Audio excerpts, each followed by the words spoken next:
이사야서 53장 6절과 9절 같이 읽도록 하겠습니다. 우리는 다 양 같아서 그릇 행하여 각기 제 길로 갔거늘 여호와께서는 우리 모두의 죄악을 그에게 담당시키셨도다. 그가 곤욕을 당하여 괴로울 때에도 그의 입을 열지 아니하였으며 마치 도수장으로 끌려가는 어린 양과 털 깎는 자 앞에서 잠잠한 양같이 그의 입을 열지 아니하였도다. 그는 곤욕을 신문을 당하고 끌려갔으나 그 세대 중에 누가 생각하기를 그가 살아있는 자들의 땅에서 끊어짐은 마땅히 형벌받을 내 백성의 허물 때문이라 하였으리요. 그는 강포를 행하지 아니하였고 그의 입에 거짓이 없었으나 그의 무덤이 악인과 함께 있었으며 그가 죽은 후에 부자와 함께 있었도다. 아멘. 오늘은 성경의 십자가라고 하는 주제로 하나님 말씀 같이 나누도록 하겠습니다. 하나님이 우리에게 성경을 주신 이유가 바로 영생을 얻게 하려고 우리에게 성경을 주셨다라고 했어요. 요한복음 5장 39절에 너희가 성경에서 영생을 얻는 줄 알고 성경을 상고하거니와 이 성경이 곧 내게 대하여서 증거한다라고 이야기하고 있죠. 그래서 성경의 문을 열면 우리는 성경이 우리에게 생명 주는 책, 그리고 그 생명이 바로 예수 그리스도, 성경이 내게 대하여 증거한다. 예수님이 곧 영생이라는 사실을 우리에게 이야기해 주고 있습니다. 그래서 이 생명이 그냥 주어진 것이 아니라 부모의 사랑을 통하여서 자녀들이 낳은 것처럼 예수 그리스도의 우리를 낳으신 것은 바로 예수님의 십자가에서 생명을 내어주신 그 사랑으로 우리가 구원을 받고 하나님의 아들, 딸이 되었다라고 하는 거예요.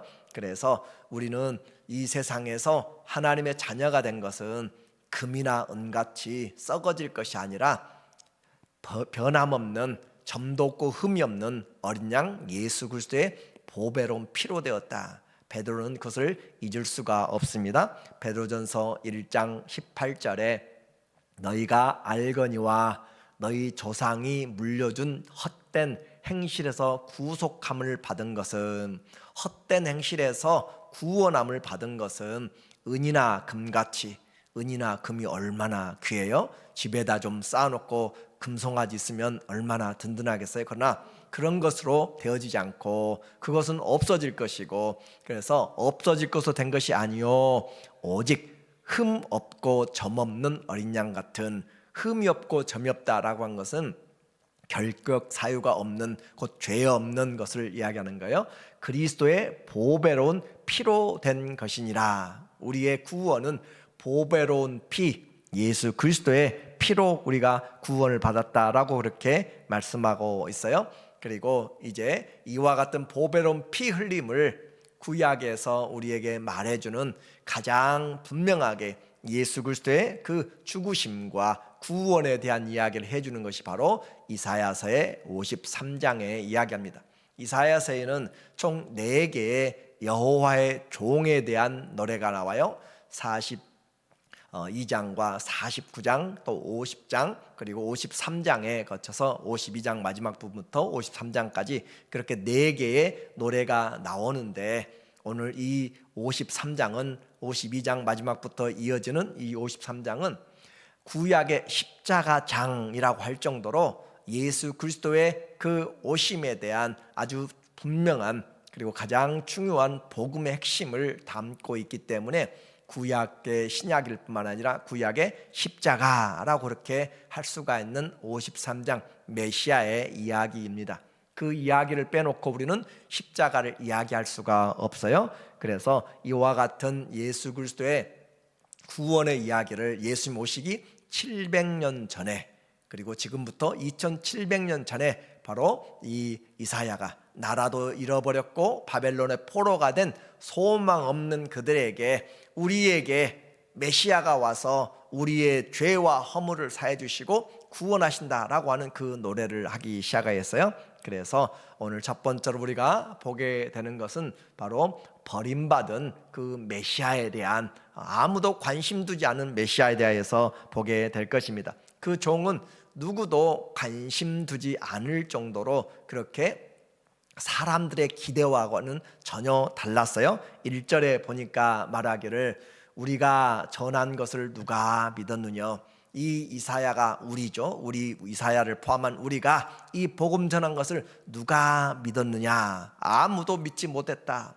여호와의 팔이 누구에게 나타나느냐. 이 여호와의 팔이란 것은 능력을 이야기하고 있어요. 여호와의 능력이 누구에게 나타나느냐라고 그렇게 이야기하는 것은 여호와의 팔이 바로 나올 그와 같은 메시아에게 나타났다라고 한 것을 지금 이야기하고 있어요. 그래서 우리가 전한 것 누가 믿었느냐? 도무지 믿지 않았다. 그러나 여호와의 팔은 그에게 나타났다, 그 말이에요. 그에게 나타났는데 왜 사람들이 그렇게 믿지 못하였는가? 그것은 2절에 그는 주 앞에서 자라나기를, 여기는 이 바로 그가 여호와의 종이에요. 그가 주 앞에서 자라나기를 연한 순 같고, 연한 순이라고 하니까 아주 순수한 것 같이 그렇게 보이는 것이 아니라, 연한 순이라고 하는 것은 아주 생존하기가 힘든 그런 상황을 이야기하고 있는 거예요.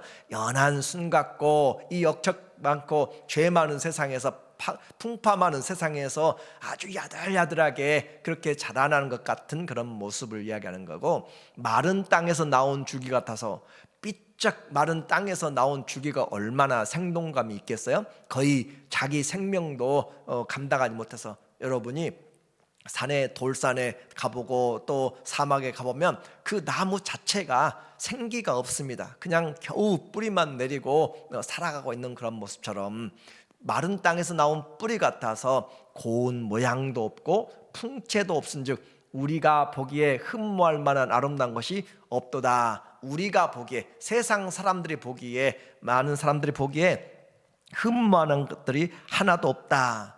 이방 땅, 갈릴리 이방 땅이죠. 그의 직업은 목수였어요. 그래서 이방 땅에서, 갈릴리에서 무슨 선지자냐라고 한 것처럼 이 예수 그리스도의 오심은 출신과 모든 사람들에게 업신여김을 받는 그런 모습으로 우리에게 오게 됩니다.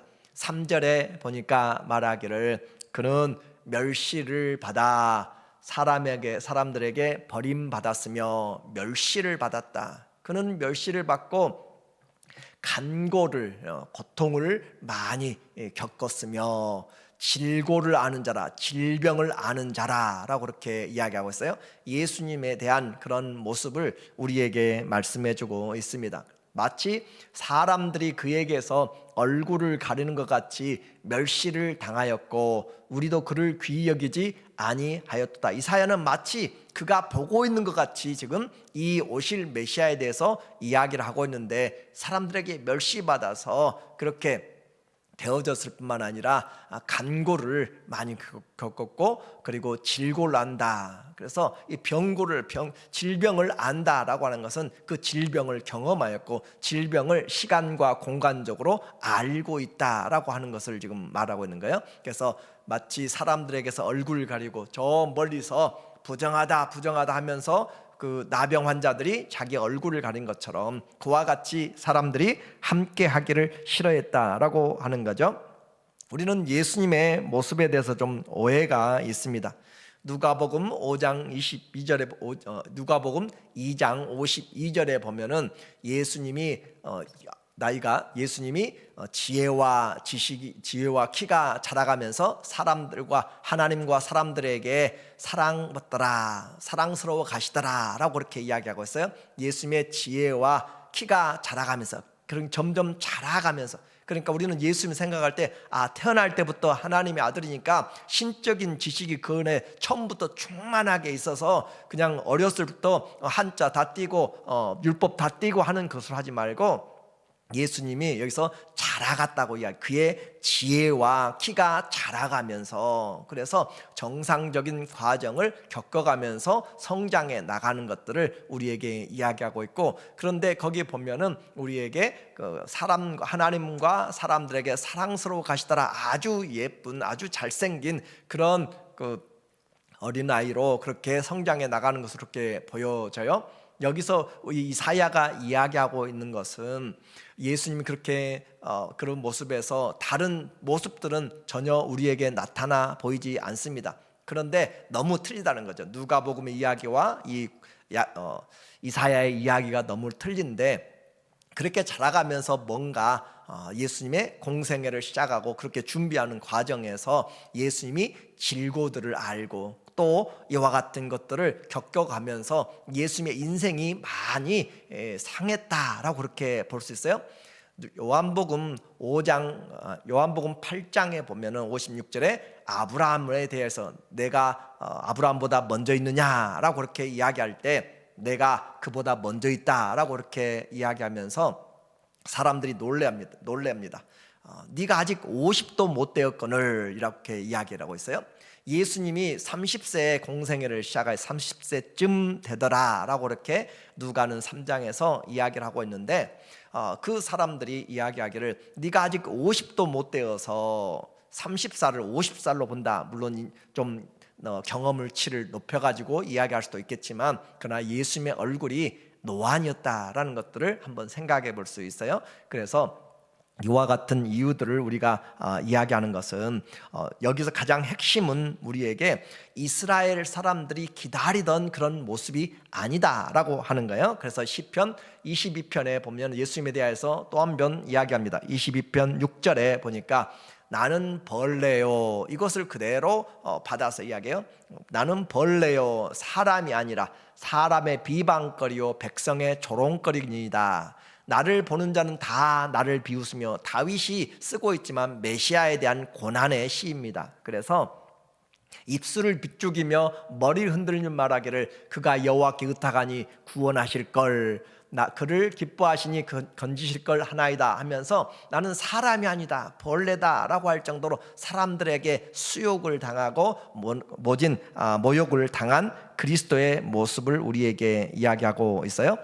그래서 이스라엘이 기다리던 모습이 아니다라고 하는 것으로 이해하면 될 것 같고, 그리고 예수님이 오실 때도 마찬가지였죠. 예수님이 종료주일에 오실 때도 예수님이 오신 모습이 보통 왕이 오실 때 백마를 타고 승전하는 모습으로 갑옷을 입고 그렇게 오면서 많은 군사들을 이끌고 그렇게 오게 되는데, 왕의 권세도 없고, 그런데 예수님이 오심은 말 대신 나귀를 타셨고 또 그 갑옷 대신에 겸손으로 옷을 입으셨고, 그리고 예수님 군사들 대신에 평안을 가지고 오신 것이잖아요. 그래서 예루살렘을 성을 보시면서도 너희가 평화에 대한 것을 알았다면, 평화가 누군데요?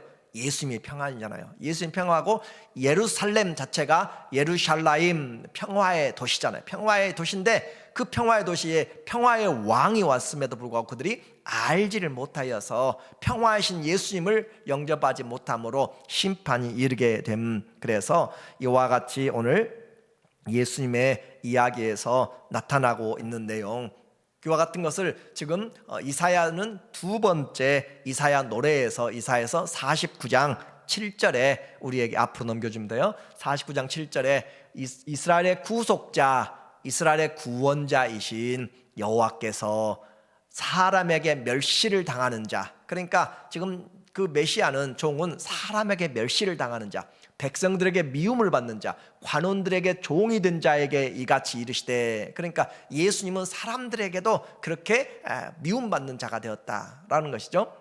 왕들이 보고 일어서며 고관들이 경배하며 나중에 이제 그렇게 바꿔지는 역전을 이야기하는 거예요. 이는 이스라엘의 거룩하신 이 신실하신 여호와가 그가 너를 택하였음이라 라고 하면서, 처음에는 연약했지만 그러나 나중에는 하나님이 존귀하게 만드시는 그와 같은 상태를 말씀하고 있습니다. 그래서 예수님은 우리가 영화에서 많이 보고 또 하는 것처럼 아주 건강 체질이나 또 준수한 그런 모습이 아니라 얼굴은 고생과 병고를 알고 많이 겪고 있는 사람, 심지어 사람들이 피해갈 정도로 그렇게 사람들에게 귀히 여김을 받지 못함으로써 우리도 덩달아서 업신여기고 귀히 여기지 아니하였다, 이사야는 그것을 보는 것처럼 이야기를 하고 있는 거예요.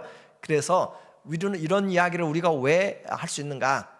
한번 생각해 보세요. 예수님이 부활하셨어요. 그렇죠. 예수님 부활하실 때 손에 못자국도 있었고 몸에 창자국도 있었어요. 그래서 내 손을 만져보고 내 허리에 난 창자국을 만져보라. 도마도 그렇게 이야기를 했고, 그러니까 예수님의 고난당한 흔적들은 그대로 있는데, 예수님이 나타났을 때 베드로도 또 엠마오로 가는 제자들도 또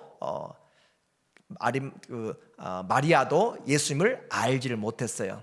그러니까 예수님의 부활의 모습은 이와 같은 모습이 아니라, 하나님의 나라의 모습은 눈물도 없고 또 고통도 없고 애통함도 없고 젊음의 이야기잖아요. 그렇기 때문에 예수님의 그 흔적들은 가지고 있지만 예수님의 그 모습은 새로운 부활의 가장 아름다운 존귀한 상태로 되어졌던 것을 우리는 생각해 볼 수가 있습니다. 그래서 이와 같이 지금 이야기하고 싶은 것은 버림받은 메시아, 아무도 주목받지 않은 메시아였고, 그런데 그렇게 주목받지 않았는데 예수님은 그분은 우리를 위해 사셨다. 그걸 지금 이사야는 이야기하고 싶은 거예요.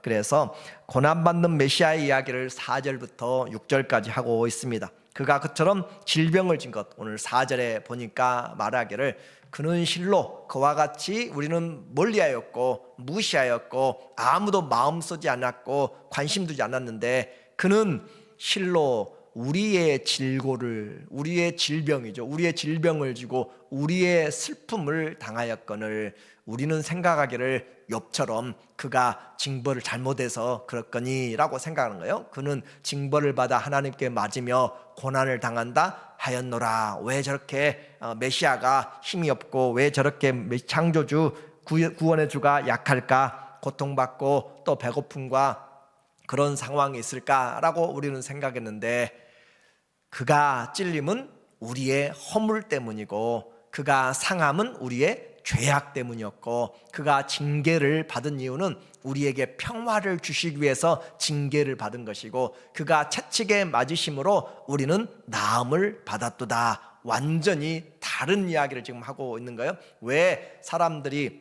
왜 로마의 병정들이 채찍질을 하면서 그렇게 또 주먹으로 손으로 그렇게 때리면서 침을 뱉고 또 갈대로 때리면서 했을 때도 주님이 가만히 있고 하셨는가? 그가 징계를 받고 채찍에 맞아야만 우리의 저주들이 그에게 다 넘어가게 되는 것이기 때문에 주님이 그렇게 받았다라고 말씀하고 있죠. 그래서 고린도후서 8장 9절에도 예수님이 그가 부한 자로서 가난하게 되심은 우리를 부하게 하려고 주님이 가난하게 되셨고, 그가 이렇게 연약하게 그렇게 많은 사람들에게 핍박과 조롱과 멸시와 모든 저주를 다 받아낸 것은 우리가 받을 저주를, 우리가 담당할 질고들을 주님이 다 담당하시고 겪고 그렇게 하심으로써 우리의 형편들을 다 감당하시는 그 주님, 우리를 체휼하시는 하나님, 그렇게 표현을 하고 있어요. 그렇게 해서 이와 같은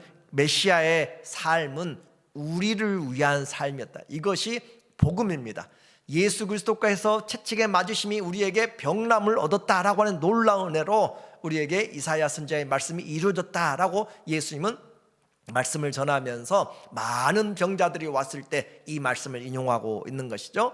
그래서 우리에게 질고와 우리의 걱정과 근심들이 우리를 짓누르고 있을 때, 우리의 상함과 우리의 모든 염려들이 있을 때 주님께 넘길 수 있는 것은 주님이 지신 것이기 때문에, 주님이 인생의 짐을 지셨기 때문에, 그래서 예수님 우리에게 담대하게 당당하게 이야기하는 거예요. 우리에게 수고하고 무거운 짐자들아 다 내게로 오라. 내가 너희를 쉬게 하리라. 내 짐은 가볍고 내 멍에는 가볍고 쉽고 가벼우니, 내 멍에는 주님이 가볍다고 그랬잖아요. 나는 온유하고 겸손하니 내 멍에를 메고 내게 배우라 라고 함으로써 우리의 모든 것들을 주님이 감당하시고, 우리에게는 주님 안에서 우리에게는 허물을 주님이 사해 주시고 우리에게 평화를 주시고 우리에게 나음을 주시는 것, 이게 복음이다라고 이야기했습니다. 그래서 우리 대신, 아니 나 대신 주님이 저주를 받으시고 주님이 모든 질고와 모든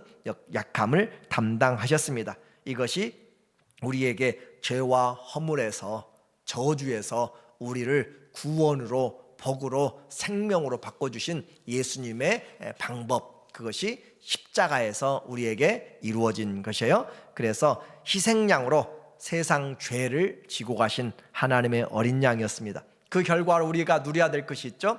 예수님 때문에 우리는 자유를 얻었고, 예수님 때문에 우리는 죄와 사망의 법에서 해방이 됐고, 복음은 바로 이와 같이 사망에서 생명으로, 어둠에서 빛으로, 사탄의 나라에서 하나님의 사랑의 아들의 나라로 옮겨진 것이고, 거짓된 세상에서 진리의 삶으로 바꿔진 것이 바로 이것이 복음이고, 예수 그리스도 새롭게 된 새 사람을 입은 것이 우리가 십자가에서 만드는 복음. 그래서 우리는 예수님을 믿는 순간 우리의 인생은 완전히 바꿔지게 됩니다. 새로운 사람, 새 사람이 된 것이고, 우리의 삶이 지금은 연약하게 보일지 몰라도 이미 우리를 하나님이 그리스도 안에서 하늘에 앉히셔 놓은 주의 놀라운 은혜로 우리에게 주신 거죠. 예수님이 이 모든 일을 십자가에서 담당하였다. 마태복음 27장 26절에 말하기를, 바라바는 그들에게 놓아주고, 이 바라바 살인자로 죽을 죄로 분명한 죄가 있습니다.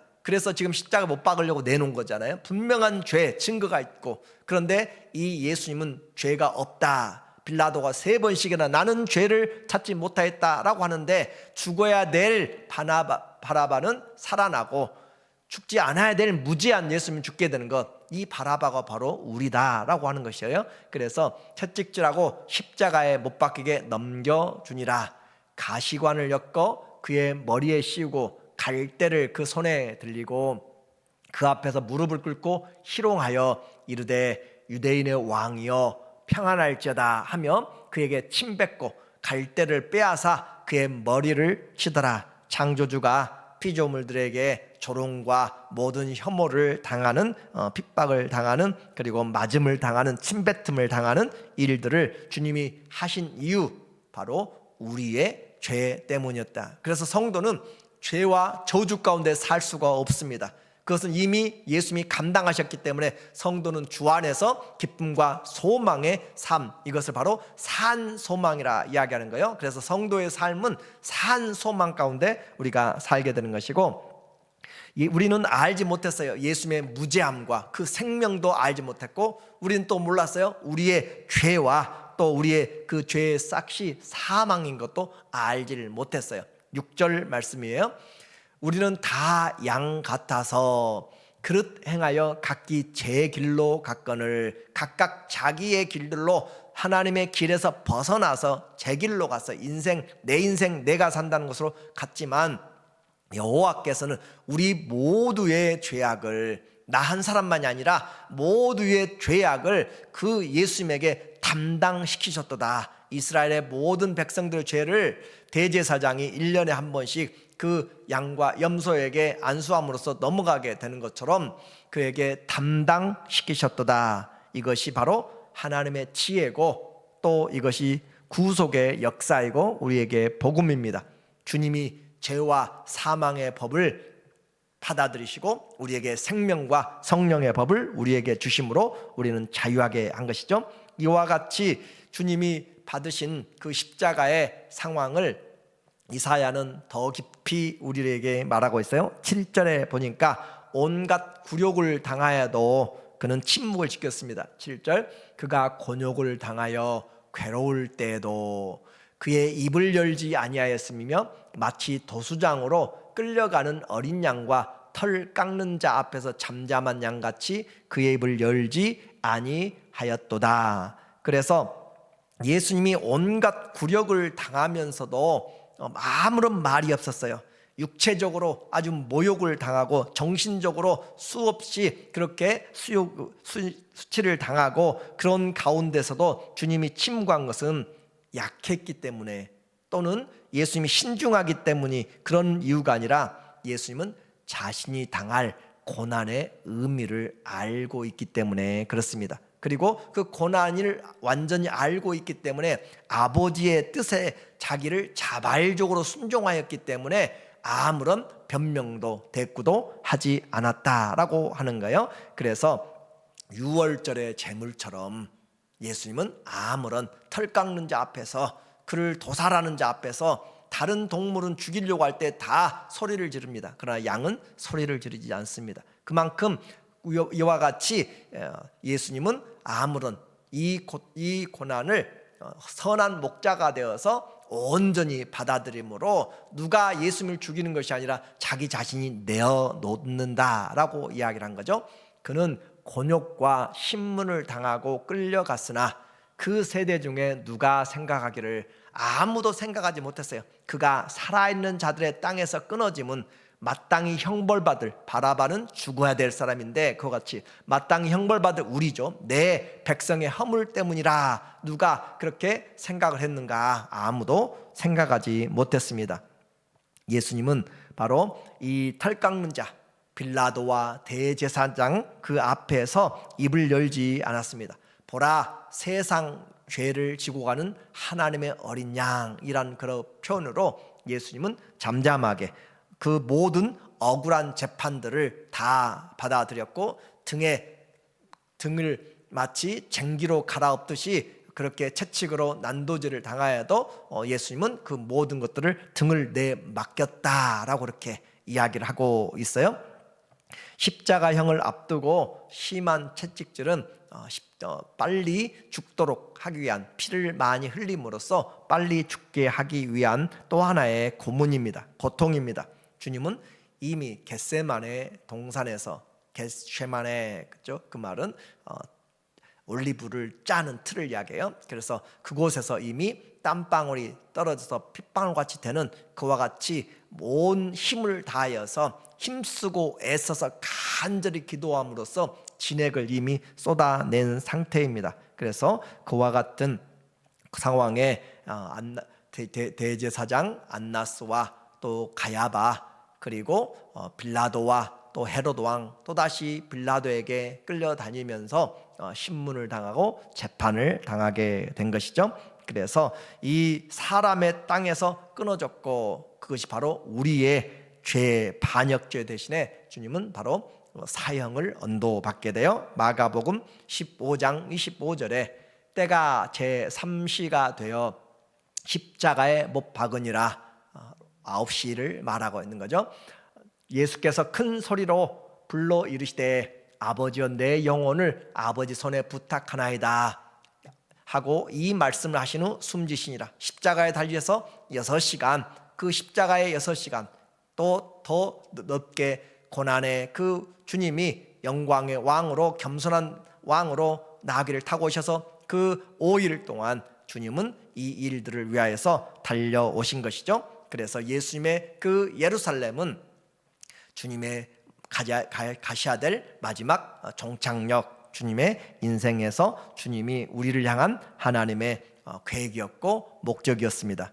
이처럼 그는 폭행과 거짓을 한 적이 없는데 죄인들과 함께, 그래서 죄인처럼 그렇게 체포를 당하시고 그렇게 끌려가셨을 뿐만 아니라 또 강도들 사이에서 그는 십자가에 매달림을 당하게 되었어요. 9절 말씀에 보니까 그는 강포를 행하지 아니하였고 폭력을 행하지 아니하였고 그의 입에 거짓이 없었으나 그의 무덤이 악인들과 함께 있었으며 그가 죽은 후에 부자와 함께 있었도다. 그래서 이 예수 그리스도는 강도들 사이에서 그렇게 죽임을 당하였고, 그리고 그의 무덤은 부자의 무덤에 묻히게 된 것이죠. 마태복음 27장 57절에 보니까 예수님이 죽으시고 십자가에서 죽으신 후에 빌라도에게 지금 하고 있는 이야기죠.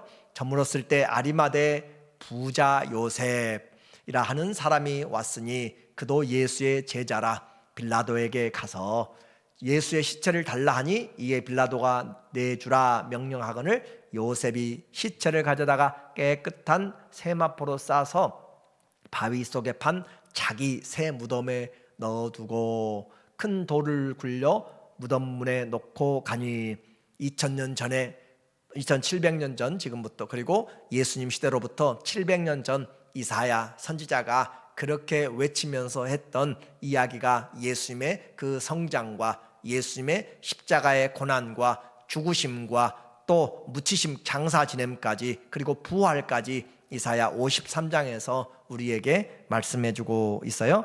그래서 이와 같은 예수님은 우리의 죄를 위하여서 예비된, 그냥 우연히 된 것이 아니라 창세 전에 미리 예비된 하나님의 사랑이었고, 하나님이 자기 생명을 우리에게 주기 위한 하나님의 놀라운 은혜였습니다. 자기의 생명을 십자가에서 화목하게 하는 제물로 주시려고. 그래서 예수를 바라보면 우리는 화목하지 않으면 견딜 수 없어야 되고, 예수 그리스도를 바라보면 죄에 대하여서 분노하지 않으면 우리는 견딜 수 없어야 되는 것이 십자가의 사랑과 또 심판에 대한 공의가 달려있다라고 하는 거예요. 그래서 십자가에서 주님은 우리의 구원을 이루기 위해서 그처럼 맞고 또 모든 질고를 당하셨어요. 요한복음 19장 30절에 가장 중요한 메시지죠. 예수께서 신 포도주를 받으신 후에 이르시되 다 이루었다, 테텔레스타이, 모든 지불을 빚을 다 갚아버렸다, 페이오프 해버렸다. 그래서 아무도 더 이상 이 죄와 사망의 법으로 우리를 얽맬 수 없고, 율법의 저주에서 우리를 묶어낼 수가 없고, 십자가에서 우리의 모든 것들을 다 못 박아서 무효화 시켜버렸다라고 하는 것이 바로 다 이루었다. 더 이상 율법의 요구로 우리의 죄를 요구할 수가 없는 것이죠. 사단도 더 이상 우리에게 생명을 요구할 수가 없는 것이에요. 그래서 다 이루었다 하시고 머리를 숙이니 영혼이 떠나가시니라. 오늘 동물의 피가 아닌 하나님 자신의 피를 우리에게 주시기 위하여서, 그래서 모든 역사는 이 예수 그리스도의 십자가의 죽으심으로 우리에게 다가오고 있는 것이고, 단 한 번의 십자가의 죽으심으로 매년마다 동물을 잡아 죽여도 그것을 감당할 수 없고, 대제사장들도 해마다 바꿔지고 했어도 감당할 수 없었던 것을 예수님이 대제사장이 되시고 제물이 되시고, 그렇게 함으로써 한 번에 완전한 제사를 이루신 것, 이것이 바로 히브리서 10장 10절에 말하기를 이 뜻을 따라, 하나님이 계획하신 이 뜻을 따라 첫 번째 율법이 흠이 있으므로 마지막 둘째 율법이신 예수님이 오신 거죠. 이 뜻을 따라 예수 그리스도의 몸을 단번에 들이심으로 말미암아 우리가 거룩함을 얻었노라. 우리는 이미 예수 그리스도의 피의 공로로 의지하여서 거룩하게 되었습니다. 그리고 오직 그리스도는 죄를 위하여 한 영원한 제사, 다시 우리가 유월절과 다시 다른 제사를 지낼 필요가 없다라고 하는 거예요. 지금도 구약을 가지고 그렇게 이야기하고 하면 안 된다는 거죠. 한 영원한 제사를 드리시고 하나님 우편에 앉으사. 그래서 예수님의 제자는 완전히 성공하였고 완전히 영원히 효과가 있다라고 하는 것이고, 14절 그가 거룩하게 된 자들 단 한 번의 제사로 영원히 온전하게 하였느니라. 히브리서 10장에서 10절, 12절, 14절 쭉 읽어보면 계속해서 다시는 우리에게 죄와 정죄함이 너희에게 없다라고 그렇게 확실하게 이야기하고 있어요. 이것이 십자가의 구원의 은혜고 또 십자가의 구원의 능력입니다. 오늘 우리는 성경을 보면 바로 이와 같은 십자가가 성경에 서 있는 것이고, 이 일을 하나님이 예수 그리스도를 준비하사 우리에게 십자가에서 그분을 우리의 의로움으로 세워 놓으셨어요. 보라, 성경을 보면 바로 예수님이 보이시고 그 십자가가 피가 우리 가운데 흘러 넘침으로 우리는 구원, 곧 죄 사함을 받았다라고 하는 거죠. 예수의 피로 말미암아 얻은 구원, 금이나 은으로 없어질 것이 아니라 하나님의 어린 양, 보배로우신 어린 양, 점이 없고 흠이 없는 보배로운 예수 그리스도의 피로 구원받았기 때문에 이제는 예수님이 담당하신 우리의 저주, 우리의 모든 슬픔, 우리의 모든 질고들, 모든 사망의 권세들에서 자유롭게 이제는 일어나 그리스도께서 비추심으로 예수님이 주시는 은혜와 예수님이 주시는 평강과 예수님이 기쁨과 우리에게 소망과 주 안에서 새로운 구원의 산 소망으로 살아가는 십자가의 능력을 가지고 살아가는 우리 모두 되기를 예수님의 이름으로 축원합니다. 아멘. 하나님 아버지, 우리는 주님을 무시하고 마음에 두지 않았지만 예수님은 나를 위하여서 그 모든 길을 가시고 그 생명을 우리를 위해서 주심으로 누구든지 주를 믿는 자에게 구원을 얻는 새 생명을 주셔서 감사합니다. 사망에서 생명으로, 어둠에서 빛으로, 거짓에서 진리로, 사단의 나라에서 사랑하는 하나님 아들의 나라로 옮겨진 우리는 이제 이 십자가가 자랑이 되게 하시고 십자가가 우리의 흔적이 되도록 인생에서 예수 그리스도로 함께 살아가는 우리의 삶이 되게 하여 주시옵소서. 예수님의 이름으로 기도합니다. 아멘.